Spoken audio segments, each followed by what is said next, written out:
the Irish population of adults is about 3.6 million people. I mean, again, this is part of the marketing bias of this site. It doesn't give you stats for under 14s or 15s. But there's about 1.8 million adults who are using the net on a regular basis. So that's just over half of Irish adults are net users on a semi-regular basis.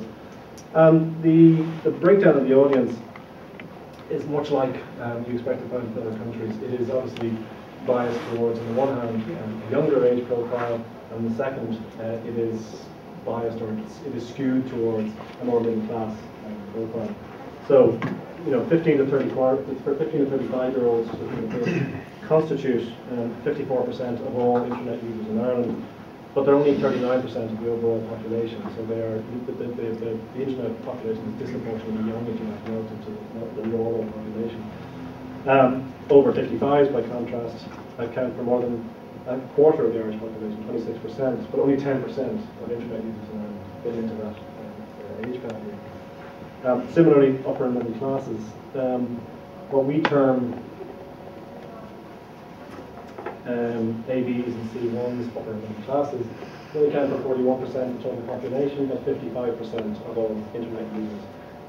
And the converse of that is also true. The lower middle class and working classes account for about 50% of the Irish population, but only 40% of internet users. So it's not a dramatic skew one way or the other, but there is clearly a bias in those directions.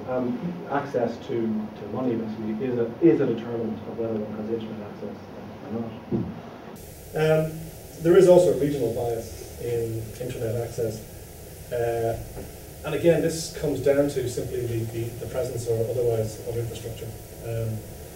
If you live in Dublin, or in the Greater Dublin area, which basically means Dublin and the surrounding counties, Kildare, Meath, Wicklow, etc., 65% of households in that region would have access to the internet, but that falls kind of dramatically once you go outside that. So, when you get to, for example, Connacht and Ulster, which is the western part of the country in the northwest, it's down to 52%. Munster in the south of the country, 50%. What those areas have in common is that they have more sort of rural populations in internet. There are fewer urban population concentrations, and as a consequence of that, it doesn't make sense to dig up 10 miles of road to lay a broadband cable if there's maybe 10 people living within a mile of that road. So, for obvious reasons, you tend to focus your infrastructure in places where you've got large population densities. Dublin being the most dramatic example.